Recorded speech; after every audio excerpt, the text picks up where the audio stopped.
Fala pessoal, paz do Senhor Jesus, tudo bem com vocês? Eu espero que sim.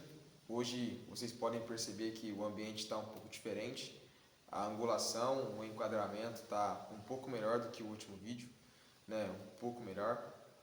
O áudio eu acredito que realmente está melhor devido ao silêncio que está tendo aqui. Agora já é um pouco mais tarde, agora são 10h20 da noite e eu saí, né, do meu quarto para gravar esse conteúdo para vocês porque foi algo que eu coloquei no meu coração de fazer, né? Eu realmente quero me comprometer com o crescimento e a edificação de outros jovens, outros adolescentes, né, outros cristãos que muitas das vezes se sentem sozinhos, se sentem abatidos, tristes, né, desanimados, né, não sentem força, muito menos ânimo para estudar a palavra de Deus, porque acredito que está só nesse mundo. Mas você não está só e tem muitos outros jovens cristãos que, assim como você, estão lendo a Bíblia para conhecer mais o Deus a quem eles servem, né?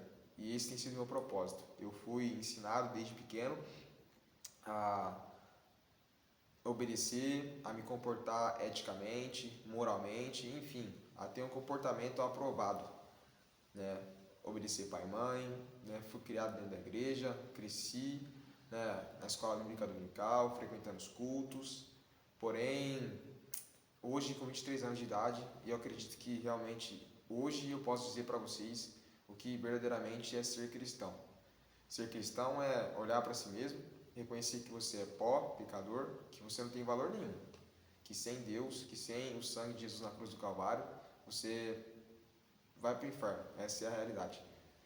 E muitas pessoas nem acreditam nisso, mas eu sinto dó. Essa é a realidade, né? Eu realmente queria poder ter o poder de colocar essa verdade no coração delas, mas eu não consigo. Só o Espírito Santo. Bom, vamos lá para o que interessa. Eu estou com um propósito e já iniciei esse propósito há algum tempo de leitura bíblica diária. E o meu propósito principal é conseguir concluir essa leitura e terminar de ler a Bíblia por completo, né? Esse foi o meu principal objetivo, né? Ler a Bíblia inteira. Mas dentro desse propósito meio bobo, sabe? Meio simples demais, eu na verdade descobri que eu estava lendo a Bíblia só por ler. E foi nessa leitura diária, né, refletindo realmente sobre aquilo que eu estava lendo, que eu fui renovado, né? Eu realmente tive uma transformação de mente a ponto de entender que tudo que eu preciso para conhecer mais a Deus está aqui.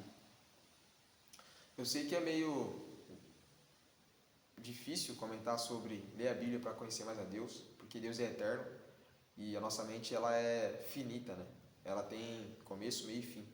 Como que uma mente que tem começo, meio e fim pode conhecer um Deus que é eterno? Porém, a gente sabe que aqueles que realmente amam a Deus e entendem que só são salvos por meio do sacrifício de Jesus Cristo, que são salvos realmente por meio do sangue que escorreu naquela cruz, que caiu, esses entendem a necessidade de buscar, né, de realmente procurar conhecer esse Deus, porque a eternidade vai ser com Ele, né? E antes de dizer que o céu é bom, o céu é maravilhoso, que tem ruas de ouro, etc., a gente precisa entender que o céu só é bom porque Deus está presente. Se Deus não estivesse no céu, seria a mesma coisa que está na terra. O fato é que quando o homem peca, o pecado faz separação entre o homem e Deus. Então, a verdadeira necessidade do ser humano sempre vai ser Deus. E é por isso que eu não quero me afastar nem um dia dessa palavra. Eu quero realmente me dedicar ao máximo para entender os valores, entender esse Deus, por mais que minha mente seja limitada e que eu tenha um tempo de validade. Eu acredito que assim eu vou ter a plena convicção de que se eu viver buscando conhecer mais a Ele nessa vida, eu tenho a certeza de que eu vou ter muito mais prazer em conhecer o restante de um Deus infinito na eternidade. Enfim, palavras bonitas, né? Mas vamos para o que interessa. Nessa minha ambição de ler a Bíblia por completo, eu acabei me deparando com os Salmos de número 142. A gente sabe que Salmos não tem capítulo, né? E, cara, eu fiquei impressionado com a quantidade de salmos em forma de cânticos, né? Em formas de poemas, que expressam angústia, né? Expressam tristeza. Grande parte dos salmos foi escrita por Davi, mas a gente sabe que teve outros autores que a Bíblia não especifica, né? Alguns você pode saber quem foi, mas, enfim, pelo meu conhecimento limitado, eu sei que boa parte dos salmos foi escrito pelo rei Davi.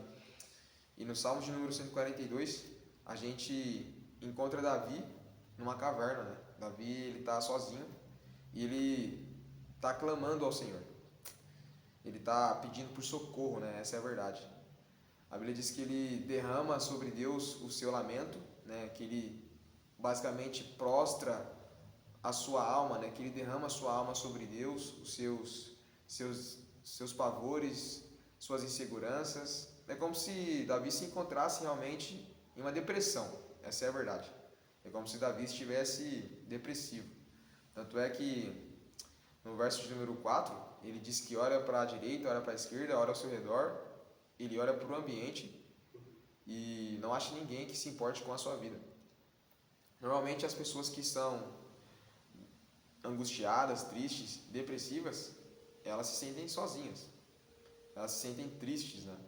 Elas se sentem vazias. Elas realmente têm um senso de que elas não tem ninguém que se importe, né? Não tem ninguém que realmente olhe para elas e dê algum valor. É basicamente assim que Davi se sente. E o interessante disso, né, depois que ele diz isso, né, que ele não tem abrigo seguro, que ele não tem um lugar seguro para ficar, que ele está realmente se sentindo só, ele diz que clama ao Senhor, né? E diz assim: Tu és meu refúgio.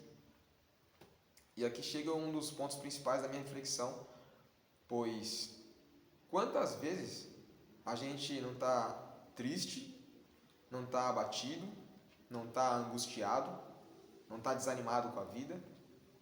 Quantas vezes a gente não acorda num dia e não quer nem levantar da cama?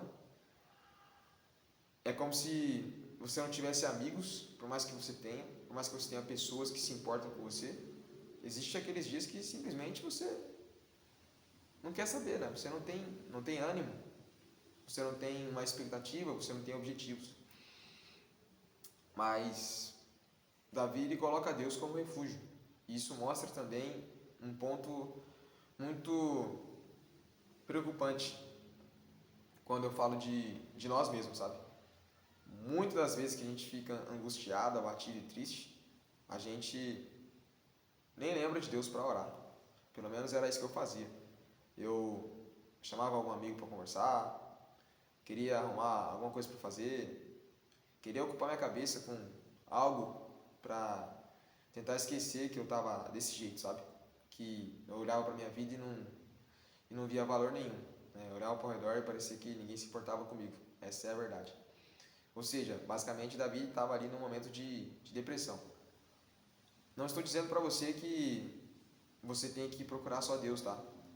Mas eu acho que se você sente tudo isso e você não se lembra de orar, não se lembra de clamar, assim como Davi estava clamando, existe uma hipocrisia, né? Uma falsa confiança em Deus.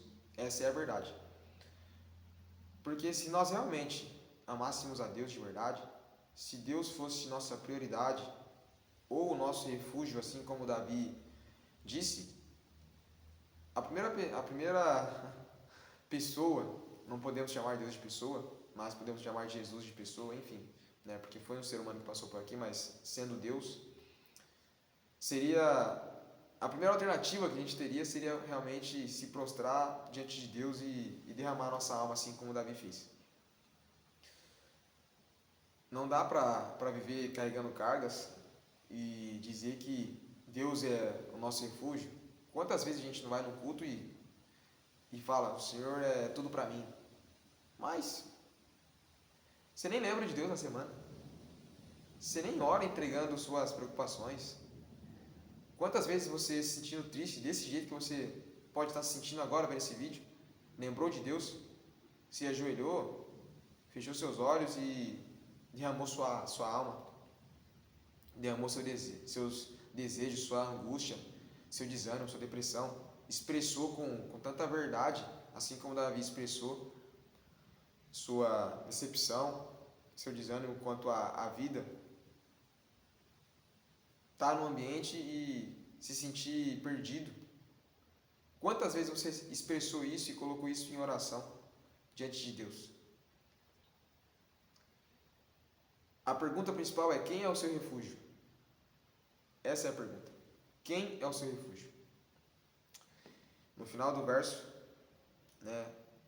no verso número 7, ele coloca assim: liberta-me da prisão e renderei graças ao teu nome. Então os justos se reunirão à minha volta, por causa da tua bondade para comigo. Durante o livro de Salmos inteiro, você vai ver Davi colocando muitas palavras referente a Deus, quanto: o Senhor é o meu refúgio, o Senhor é o meu bem, o Senhor é o único cálice, o Senhor é o meu cálice, o Senhor é o meu pão. Basicamente, Deus é tudo para Davi. E muitas das vezes, quando Davi pecou, ele pediu: não afaste de mim sua presença, me perdoa.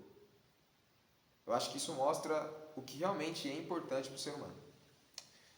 E não dá para esconder mais. As pessoas estão pregando muito sobre felicidade, prosperidade, bênçãos, mas estão esquecendo do principal. Nós estamos nos tornando a nação santa que foi escolhida por Deus, Israel. Lá em Êxodo, quando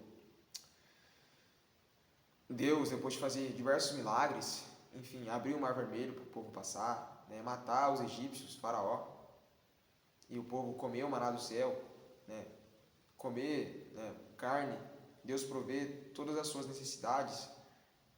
Moisés fere a rocha e a rocha gera água. Depois de todo esse cuidado, Deus olha para o povo e vê que o povo realmente é um povo prostituto, que não consegue seguir a aliança que ele fazia com eles. Deus fala o seguinte para Moisés: olha, Moisés, pode subir para a terra que eu prometi para vocês, que é a terra que eu vou entregar, porque Deus, ele é fiel, ele cumpre aquilo que ele promete. Mas ele diz o seguinte: vocês vão subir e eu não vou com vocês. E aí fica a pergunta: por que Deus disse que não iria com eles?